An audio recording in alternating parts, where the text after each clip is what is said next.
Today is the day. I have been waiting to show you guys this for close to 3 months. I have been coordinating this. I have been planning. I have been filming. I have been calling. I have been emailing. And I finally was able to sit down with Cincinnati's oldest jewelry store, Richter and Phillips. They were kind enough to also give me a couple promotional items, which thank you very much, guys. And I know a lot of you guys have already seen this magazine, but if you have not, oh my Lord, this is definitely a book to have on the shelf. Some beautiful, beautiful images. Hello, agents of Spectre. Today I'm transmitting from a secret underground vault layer, several hundred inches below the Earth's surface. You all knew my cousin Ernst as number one. However, in recent events, he was killed by his own brother. So it is my time now. I, Christoph Bodete Blofeld, claim the Spectre throne as number one. Any and all who oppose me shall experience a life of pain and misery. Now for my first order of business. Number 7 is delivering something of great interest. It appears she has arrived.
So Blake, tell me a little bit about yourself. Like how long have you been working with Richter and Phillips? How long have you been around the Omega brand? And why some of my agents should come see you if they're looking to make a purchase with Omega? Sure. So I've been with Richter and Phillips for about 4 years now. Always really focusing on the watch side of things. We've been with Omega since I've been here. Before really working in a retail setting, I was always a consumer of watches. Obviously, it started in my early 20s and I couldn't necessarily afford the Omega brand, so it started with the Hamilton brand, the Tag brand, some of these other brands. And as I guess I went a little bit up market, I started having a little bit more exposure to Omega before I started selling Omega. Okay. My first Omega was a 300 quartz, blue dial, blue bezel, the Bond watch. I don't own it anymore, but it definitely played a huge part in my watch collecting. Since I've been with Richter and Phillips, the Omega brand has exploded. So if you follow Omega, you followed that over the past 3-4 years, it's gone from a very respected brand, but to positioning itself up there with the top of the top. It's funny you say that. There's so many people, I feel like, in the watch community who, like yourself, they start off with the brands that they can get into. Sure. And then you work your way up. There's a gentleman within the Bond community called Omega Bond Watches, Lorenzo, I'm talking to you. And he's a guy who has built an entire community, an entire social media presence around just owning Omega watches. Sure. Some of them are Bond related, obviously, that's a main concern of his, but getting into just watch collecting in general, I know for a lot of people, it starts off small and it immediately grows into something huge. How many do you have? Be honest. Oh God, watches over 30. Anything from 5 or 6 Timex Qs to a couple Rolexes, still an Omega, a couple Breitwings. The collection is vast and about as entry level as you can get, and it still makes you smile. Yeah. Even to some gold pieces that are more up market that I've been lucky enough to either win or get amazing deals on just working here. But when you own it and it's yours, it's just different. It is. And it's special. And these watches all tell stories and have, mark a time in your life. They become an heirloom piece. Of course. Yeah. Well, and like you were saying, some of them, they're those less expensive ones that they put a smile on your face. And I gotta tell you, that's what this guy is. Yeah. And this is the polarized homage watch to this guy we're gonna be talking about today. But we're gonna get to him in a minute. Cool. Tell me, what is something that, you find about Omega that really kind of separates them from other high-end watchmakers? Because, as we just talked about, there's other big names out there that somebody could go and spend their hard-earned money on. Yeah. So, but why Omega? Gosh, I could go into the real technicalities of why Omega. You mentioned the movement, you mentioned the crystal, you mentioned the bezel technology. You can mention all these things. The co-axial, I think, is something that could rival any watch movement in modern day. But I think more than that, what makes Omega special is they always take the extra step, especially over the past 5 years when they've really tried to set themselves apart and close that distance from other brands. If you look at an Omega watch, it doesn't matter if it's a 300 diver, for example, and you just look at the rubber strap, right? You just look at a 300 diver on a rubber strap, and the fact that they thought to make a keeper fully made out of titanium and coated in rubber, because that keeper is the one that breaks most often. When you look at an Omega, there's so much more that goes into these watches that they do just because they can, that you might not even notice. So for me, it's Omega being a watch brand that makes watches, not necessarily a marketing brand that sells watches. So for the 007 watch, they went for more of like a practicality approach this time when it came to packaging. Especially by comparison to the Spectre watch, which a lot of you know as being that limited edition watch out there. But, why the packaging? Do you feel like it took a step back? Do you feel like it went forward this time? It's really simplified for Omega, if we're being honest. It is. And some people were disappointed with that. I agree. So maybe that step backwards, you think, with this one? By comparison to the previous one? By comparison to even a basic Omega box. Not even, comparing it to a clear, beautiful presentation box. Right. Or even the one, the On Her Majesty's Secret Service, where that one was still a bit of a beautiful display. I think some people were disappointed, and then I think you get the other part of the people that were just like, it's a box. Right. And if you watch the movie and you kind of appreciate this watch and the scenes that it's in, and it's just rugged nature, then it makes a little more sense. Practical, yes. Usable, yes. Wow, yeah. By comparison, though. By comparison. All right, Blake, so we've got the packaging here. Let's go ahead and dive in. If you don't mind, give us the experience of what it's like to open this. We just bought it. We're walking out of the store. We got home. We're getting ready to put it on. What are we looking at? Got it. So we'll do a little unboxing here. We're just going to pull the lid and we'll set it off to the side. When you open it up, you're just going to have your tissue paper in there. The best way is just going to be to pull it out with the tissue paper. We're going to set this aside. Under here is where your instruction manuals and everything would fall. There's a cutout on the bottom here. Okay. So you just kind of pull this out, and this is what is special. So again, we touched on it earlier, but simplified, very much simplified. This is, for all intents and purposes, your box within the box. We'll dive into actually unstrapping it here, and you're going to have a little pouch. It does have our Omega and our 007 branding here. When we pull it open, there's going to be a slot here. So the initial slot, whether it is on the mesh bracelet or the tie NATO strap or the NATO, you'll unfold your strap and then you'll lay it in here. So very simple. You just kind of pull your watch out. And we're going to have our watch here. So it's a carrying case. This would be for a strap tool if you had one and wanted to travel with one and swap bracelets or straps on and off. Everything folds back up, and this just goes as almost a glorified watch roll. Right. So that's how it kind of all unfolds for us here. And that is a really nice piece. Now, we've got these two pieces here on the back. What would this purpose be? I believe that is for your warranty card. There's definitely, there's a pocket Stop there. there, yeah. And then, okay, there's a second stop there. So Omegas come with multiple cards. If you've ever purchased an Omega, you're going to realize that you don't just have a warranty card. You actually have 3 cards typically.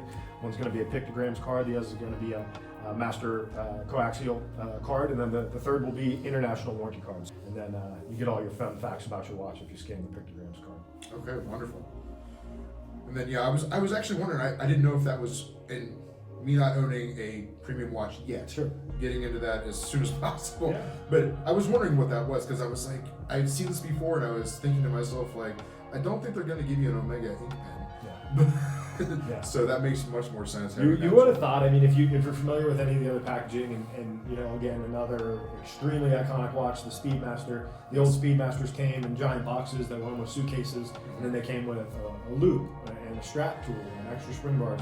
So their strap tool is basically an elongated pen with a sharp end at the end that you can use to get shoulder spring bars out on straps. We've got the NATO, obviously, the beautiful, I like the NATO. And as you can kind of see what he was talking about a little bit earlier, where it does have that 007 logo there. And then on this one, it doesn't, but now coming down on this one, you actually get the Omega branded as well. Beautiful piece, but that's only one element. It is. So, you know, much like, you know, my homage here with Apollo Rice, and I'm going to show you this real quick because I want you to see this just as a comparison.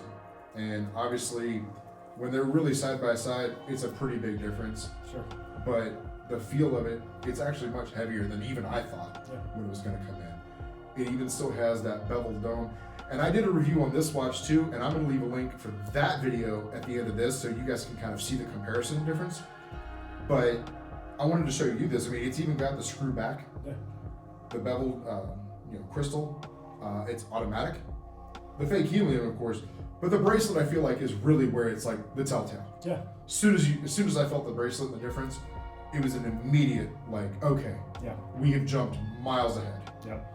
So it is, I mean, it's the same concept, and you know, it took a lot of the features from the watch and just simplified them a little bit. But I mean, for a watch of this value compared to a watch of this value, it's not money poorly spent. It's on wrist. It's very similar, a little bit taller. Yep. That's really the only, a little bit thicker. It's really the only telltale sign. This looks like it might be a 40 millimeter opposed to a 42, but 41. 41. Mm-hmm. So, and that's something I've been wanting to kind of gauge for comparison. I think it's just going to feel flatter. It is flatter. That's I can tell you right now that is the biggest difference. And that's the illusion that it's playing, is its height is giving it a smaller appearance on the wrist opposed to its lack of height over here.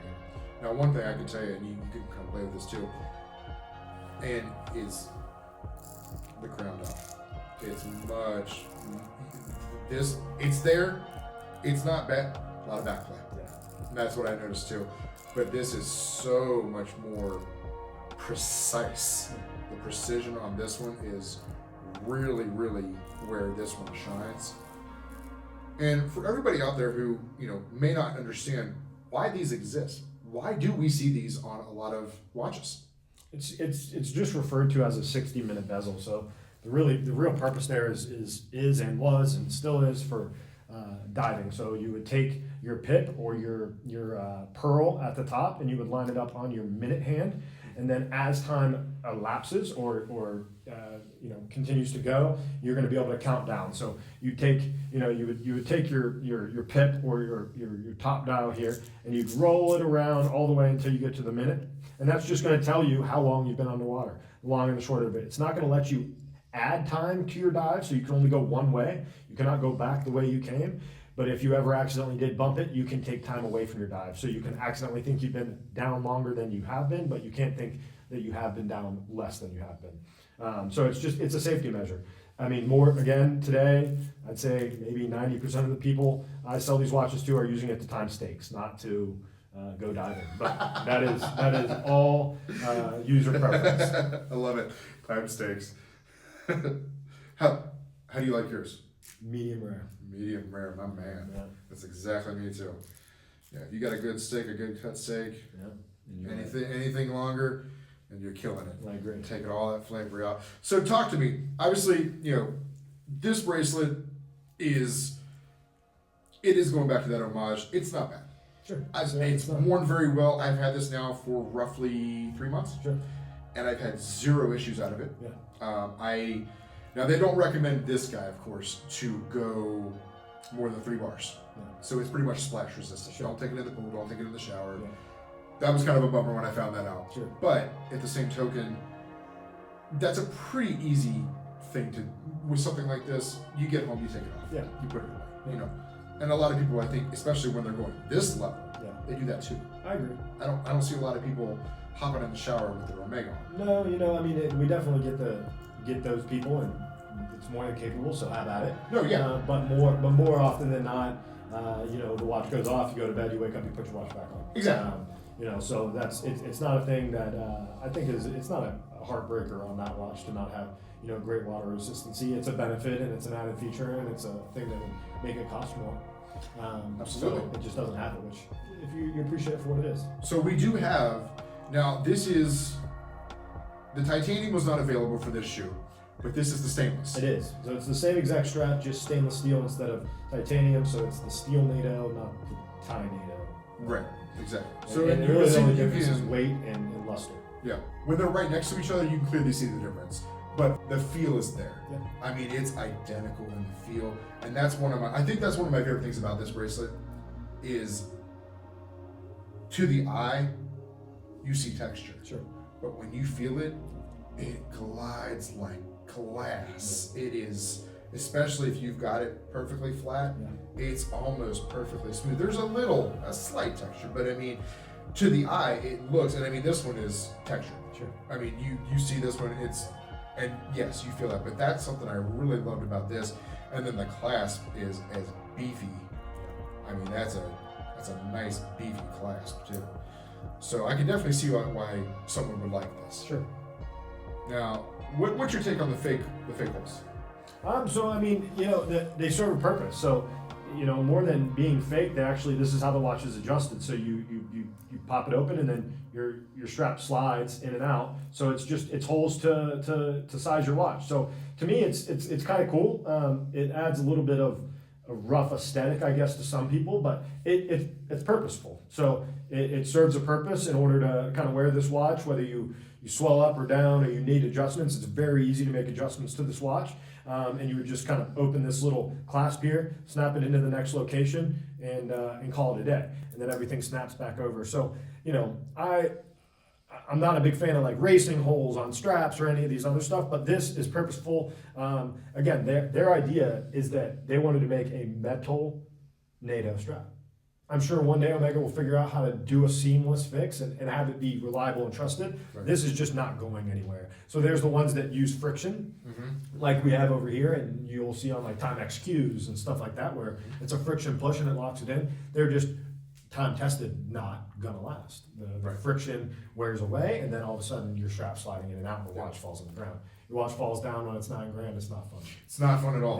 Yeah. You passed that test, man. I thought I had you. I thought I stumped you. I was like, I'm like, get him on the holes, and you do it right away. You got it. Good for you, man. I'm glad to see that this is something that you really do know yourself on. For sure. And it's something that I could tell that you're passionate about as well. Whether it'd be just for the sake of being an intelligent collector, solid salesman, or a Bob fan. Yeah, thank you. So I really appreciate you coming out here with me today, helping me out with this. This has been really a dream of mine to sit down with something like this and kind of go over it for the community.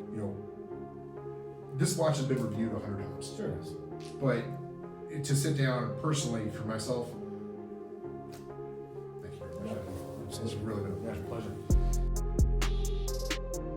Okay, guys, there we have it. Again, I want to thank everyone at Richter and Phillips, Rebecca Shaper, Trayley Monroe, Blake Stelzer, and Keith Autry.